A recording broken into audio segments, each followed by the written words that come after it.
فاسعوا إلى ذكر الله وذروا البيع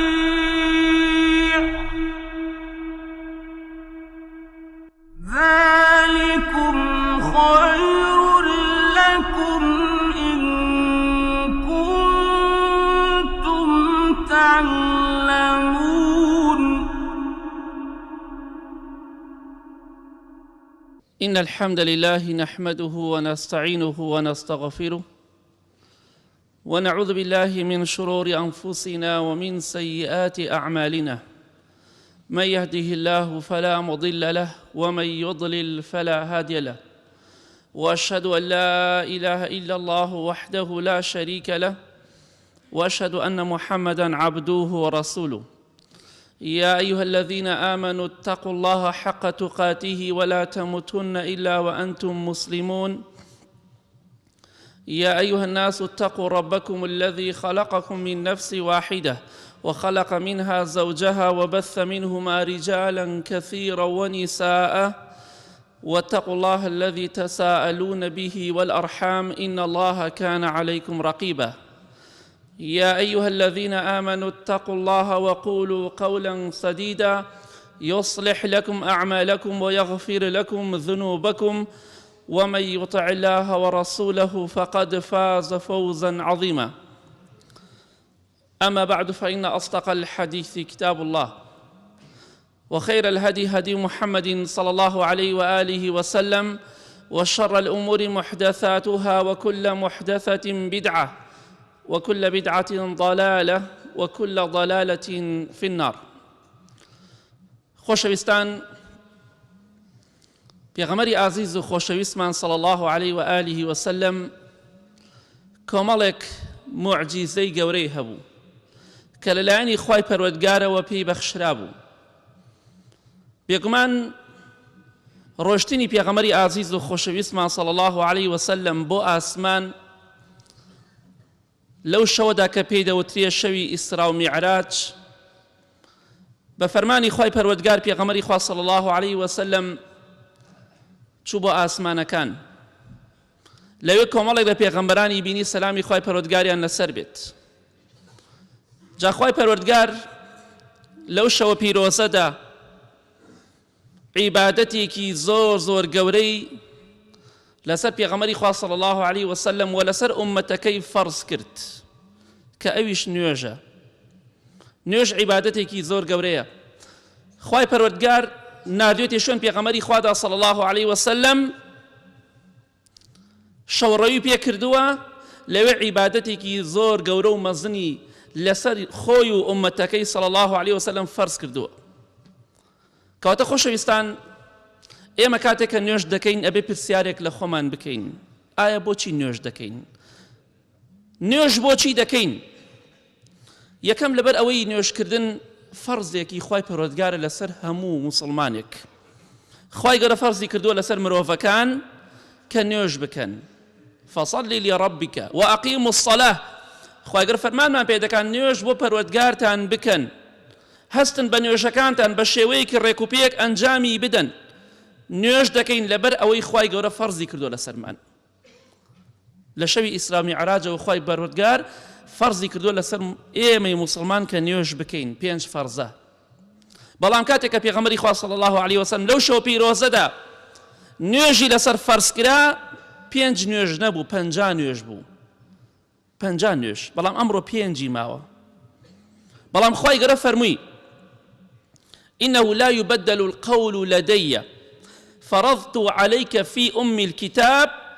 فكل حسنة ب10 أمثالها فهي 50 في أم الكتاب وهي 5 عليك. رواه البخاري ومسلم. خوای پەروەردگار فەرمووی: من لە لەوح المەحفوظە 50 نوێژم لەسەر ئێوە فەرز کردووە،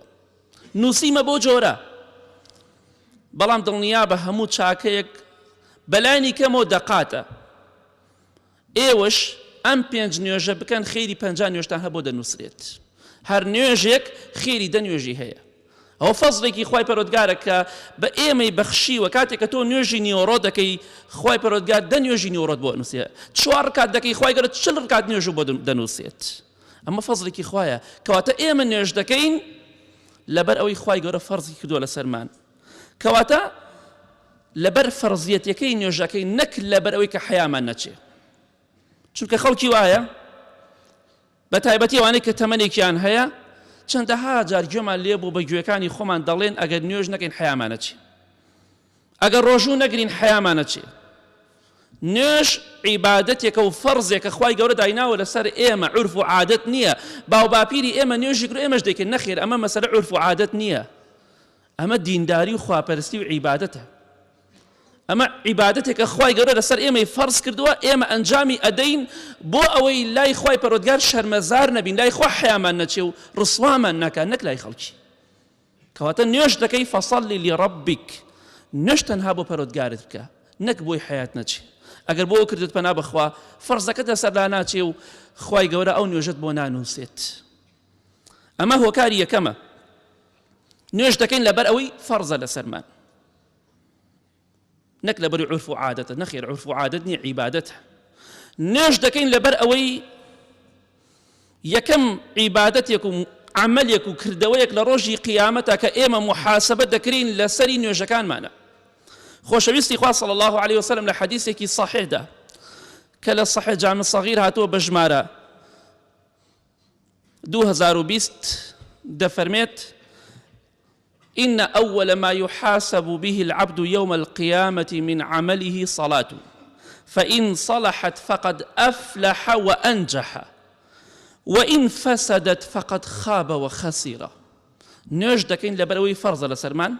نوێژ دەکەین لەبەر ئەوەی یەکەم کردەوەیەکە کە لە ڕۆژی قیامەتە ئێمە محاسبە دەکرین لەسەری لایەنی خوای پەروەردگارەوە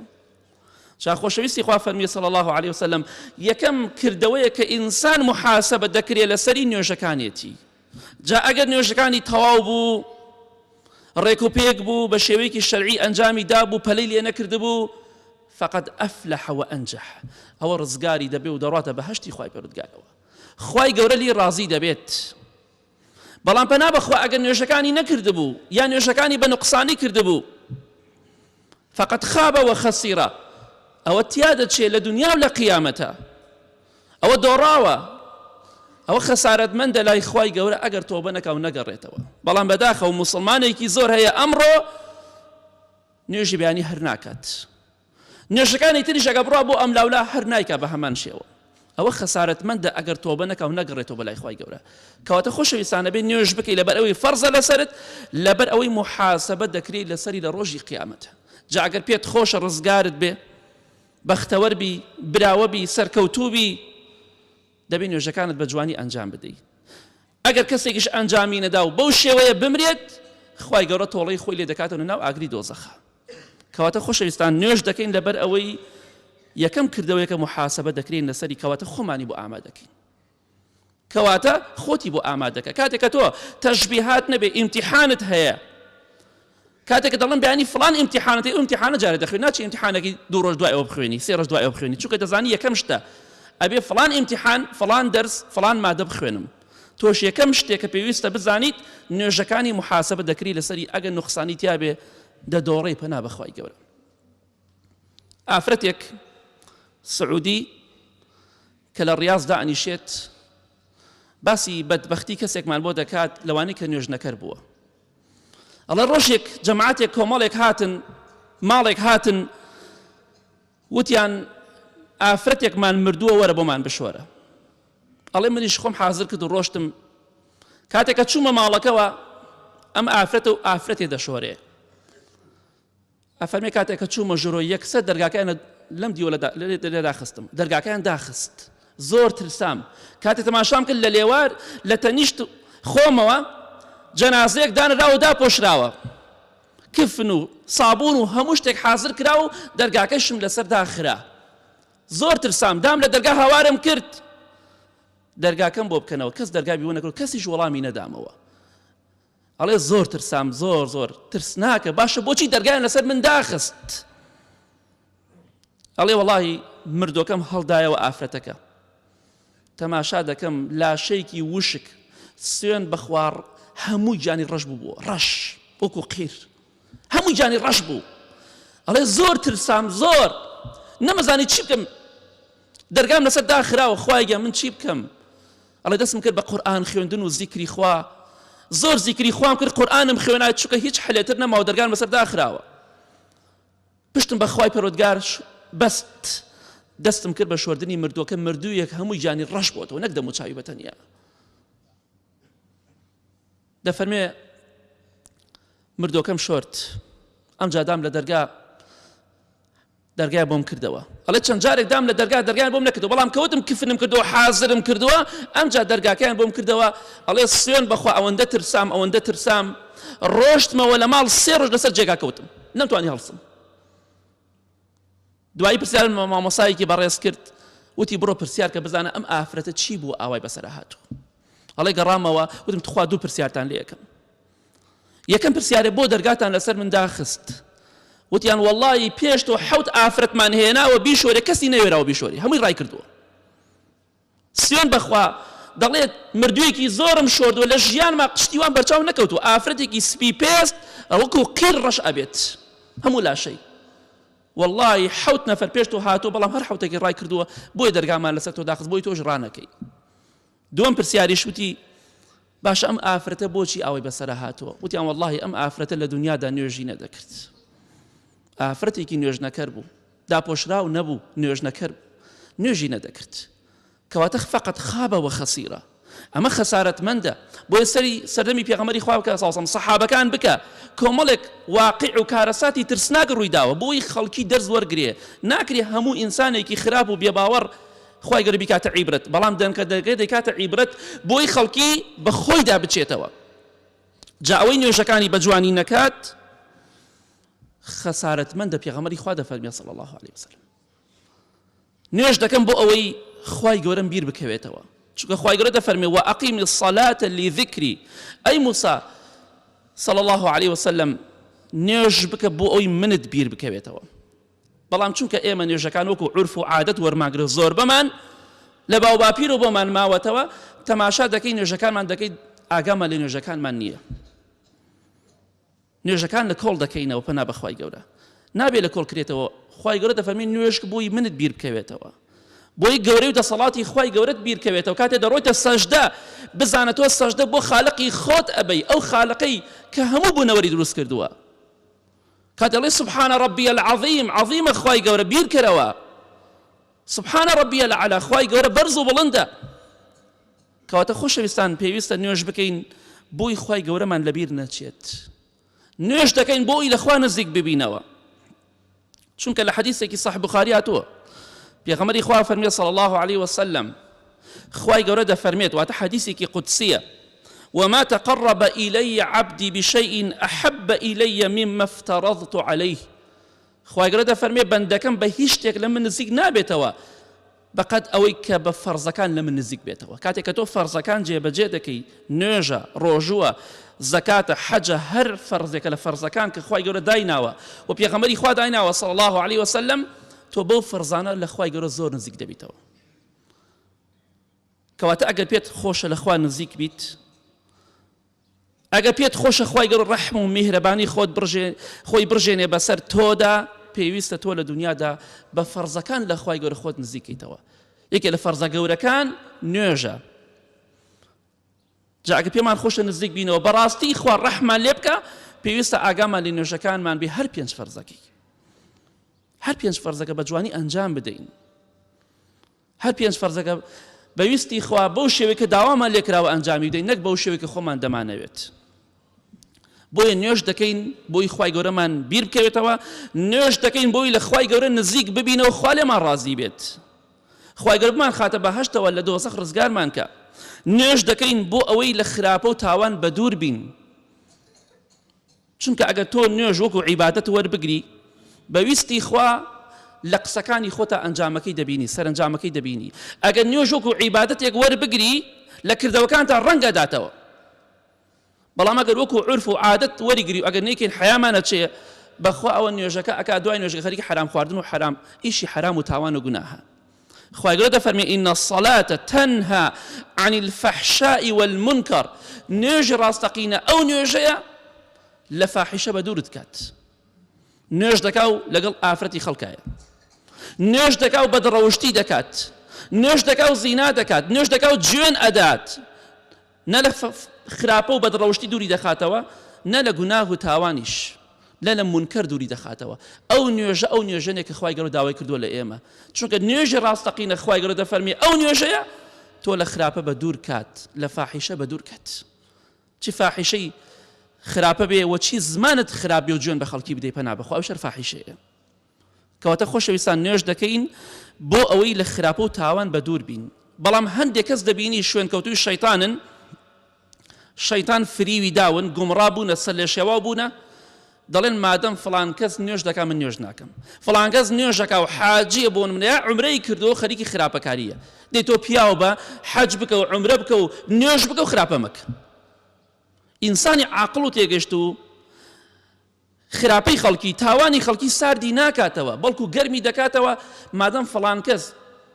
نوێژ دەکا و خراپە دەکا من نوێژ دەکەم بە ئیزنی خوا خراپە ناکەم، بۆ یەکو فڵان کەس خەڵکی زەمم نەکا. ئەو ئینسانی عاقڵە. بەڵام ئینسانێک کە شەیتان زاڵ بۆ بەسەریا ئەوە تا فڵان کەس وا دەکا و نوێژیش دەکا، بەخوا من نوێژ ناکەم، دەتەوێت خوا بخەڵەتێنی. ئەوە عوزر نییە بۆ لای خوای پەروەردگار، هیچ عوزرێکت نییە. کاتێک کە مردی مەلایکە ڕۆحتی کێشا و کاتە دەزانیت چیت بەخۆت کردووە. ئەو کاتە هیچ شتێک سوود بە تۆ ناگەیەنێت، هیچ پەشیمان بوونەوەیە سوود بە تۆ ناگەێنێت، چونکە لە دنیادا تۆ نوێژت نەکرە بەر ئەوەی فڵان کەس وا دەکا و نوێژ دەکات، تۆ نوێژ بکە خراپە مەکە. لە حەدیثێکی صەحیحدا هاتووە کە لە صەحیحەیە بە ژمارە 3482 دفرمي جاء رجل إلى النبي صلى الله عليه وسلم فقال إن فلانا يصلي بالليل فإذا أصبح سرق فقال إنه سينهاه ما يقول. پیاوێک هاتە خزمەتی پێغەمبەری خوا صلی الله عليه وسلم فەرمی ئەی پێغەمبەری خوا صلی الله عليه وسلم فڵان کەس شەو نوێژ دەکا، لە شەودا شەو نوێژ دەکات، بەڵام کاتێک کە بەیانی دەکاتەوە و دزی دەکا. پێغەمبەری خوا فەرمی صلی الله عليه وسلم مادەم نوێژ دەکا ڕۆژێکە بێ ئەو نوێژەی قەدەغەی دەکات لە خراپە و لە دزیکردن و تاوان. ئەو نوێژێکە نوێژی ڕاستەقینە بێ سوێن بەخوا خراپە دوور دەکاتەوە. کاتێک کەسێک دەڵێ وەرە زینام لەگەڵا بکە و لەگەڵا عەلاقەم لەگەڵا ببەسە، تۆ بیرەکەیتەوە من نوێژ دەکەم بۆی خوا لێم ڕازی بێ،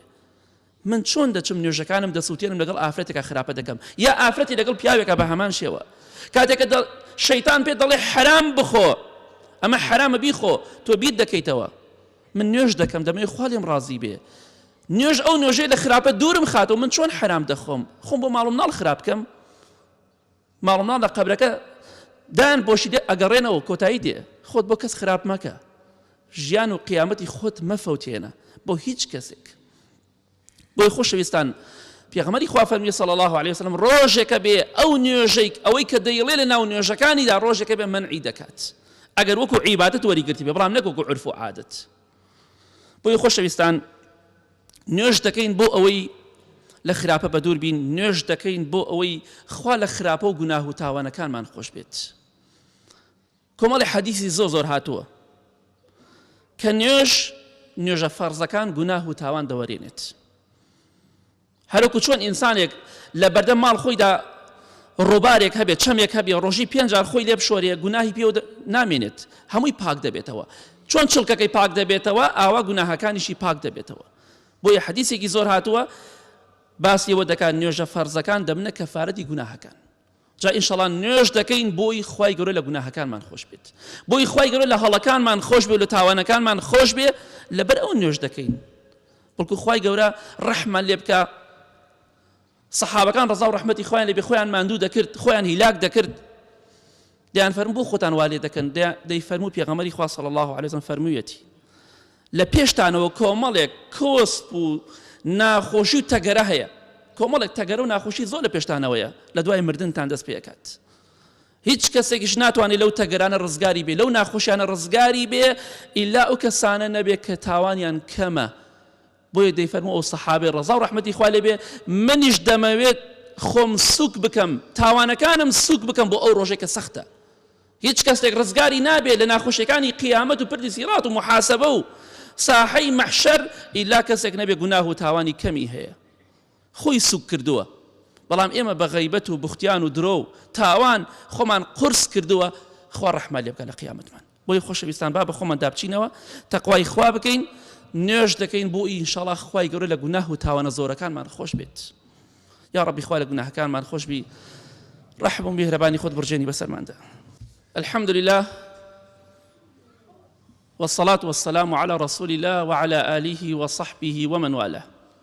اللهم صل على محمد وعلى آل محمد كما صليت على إبراهيم وعلى آل إبراهيم إنك حميد مجيد اللهم بارك على محمد وعلى آل محمد كما باركت على إبراهيم وعلى آل إبراهيم إنك حميد مجيد خۆشەویستان نوێژ دەکەین بۆ ئەوەی خوای گەورە بمان خاتە بەهەشتەوە چونکە ئەگەر هەر کەسێک لە ئێمە ئێستا پرسیاری لێ بکرێ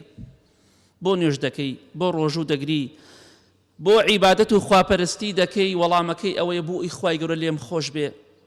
بۆی خوای گەورە لێم ڕازی بێت بۆی خوای گەورە بم خاتە بەهەشتەوە لە ئاگری دۆزەخ بە دوورم کات دەی نوێژ دەکەین بۆی ئینشاڵڵا خوای گەورە لەو ناز و نیعمەتانەی بەهەشتی خۆی بێبەشمان نەکات لە حەدیثێکی صحیح جامع صغیرە هاتۆ بە ژمارە 3243 پێغەمبەری خوا دەفەرمێ صلی الله عليه وسلم 5 صلوات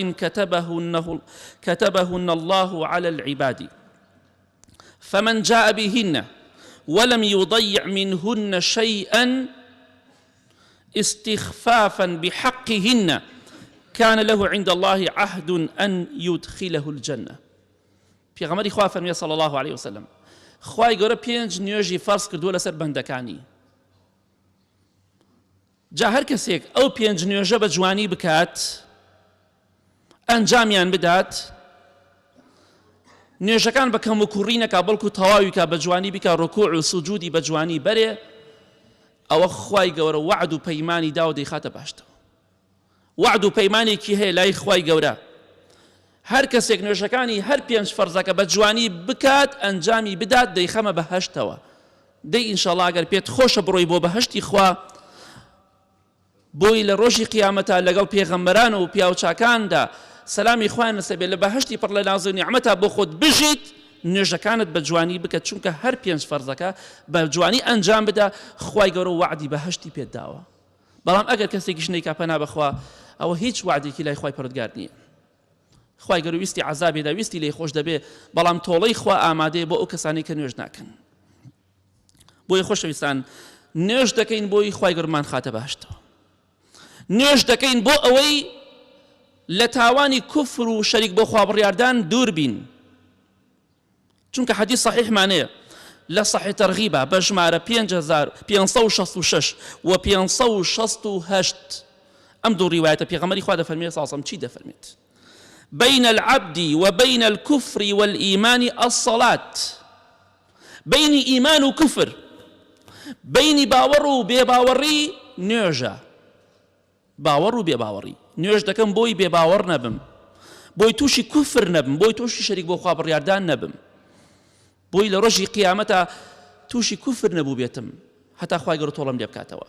ولا حديثك ترى فرمي ليس بين العبد والشرك إلا ترك الصلاة لنيوان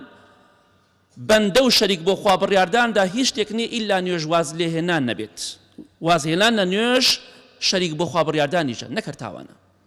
بيغمري خواب فرمي صلى الله عليه وسلم فإذا ترك الصلاة فقد كفر فإذا تركها فقد أشرك هر كسي واز لنيوج بينيت أو كفري كردوا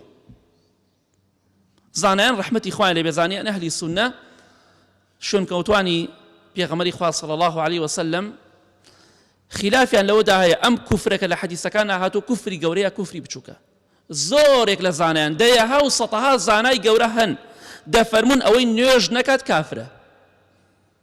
هندك شان دفرمون كافر نية بلا مستحق عذاب إخوايا هندي زانا دفرمون زانايكي زوريش هر كسا يكفر زيتر دا كافرة بيكفرس أو رأيش يبزانا أقدار بن كفرة أقا كافرش نبي تو كفرت كدو كفري بچوك بلام رأي بقوته ويا أو كسي نوێژ نەکات باوەڕی پێی هەبێ کافر نییە بەڵام مستحقی عذابی خوای ئەگەر خوا لێی خۆش نەبێت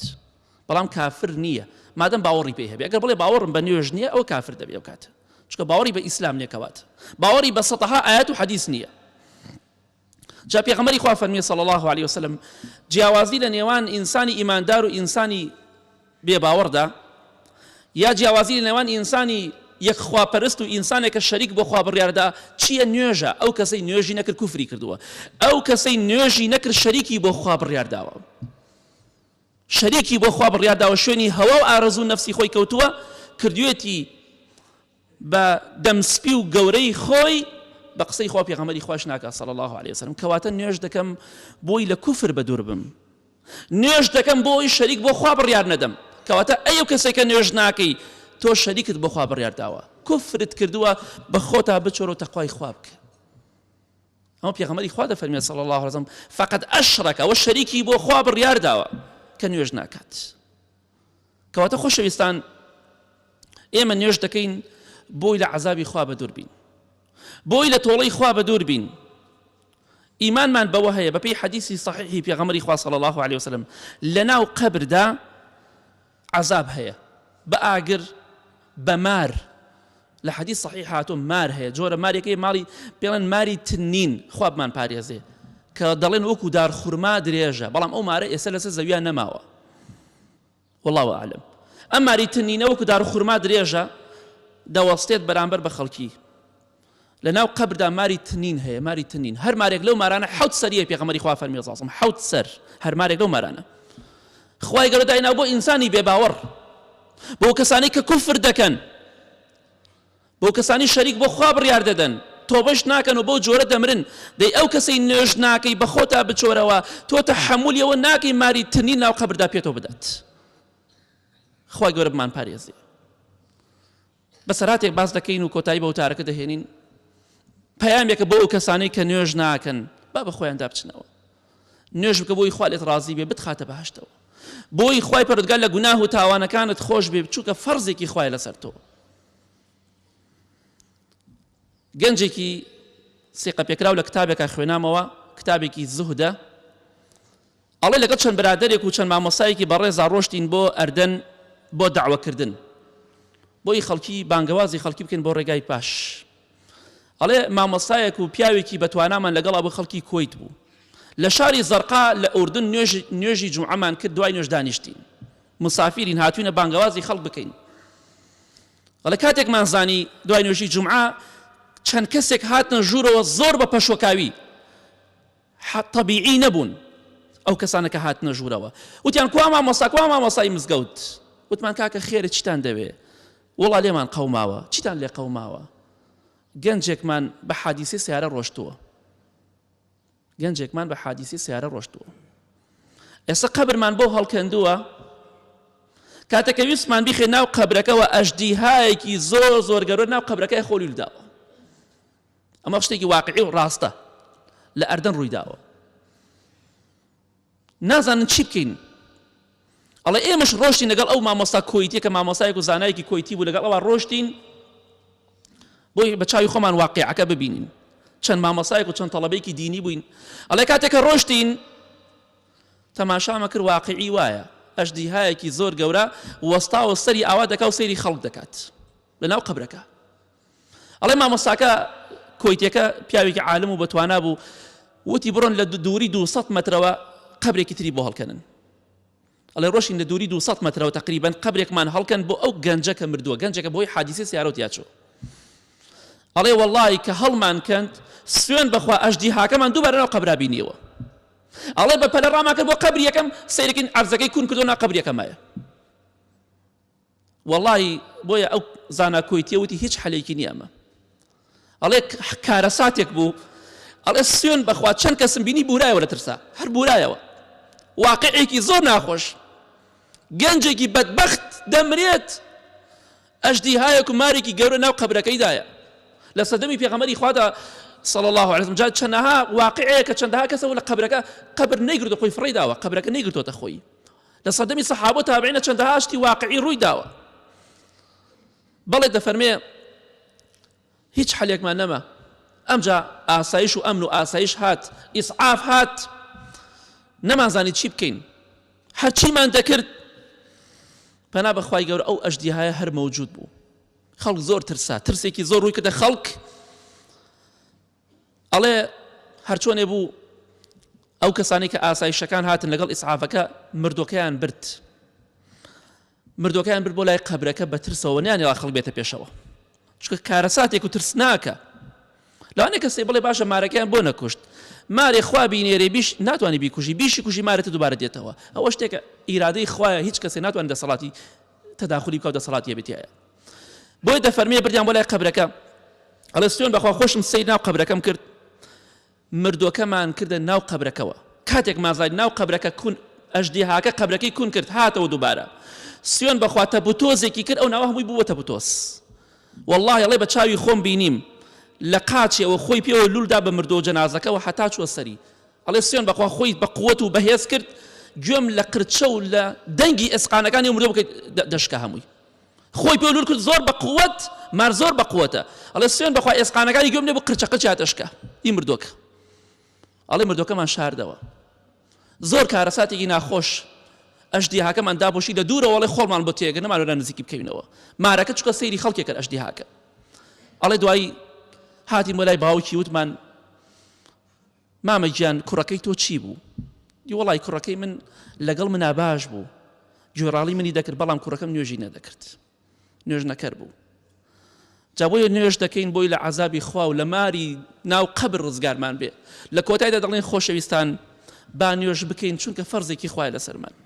با نوێژ بکەین بۆی لە عەزابی خوا بە دوور بین خوا تۆڵەی زۆرە چونکە ما سەلەکەکم فی سەقەر قالوا لەم نەکو من المصەلین لە ڕۆژی قیامەتە خوای گەورە دەفەرمێ بە ئەهلی دۆزەخ ئەڵێن بۆ چوونە دۆزەخەوە دەڵێن ئێمە لە دنیادا نوێژمان نەدەکرد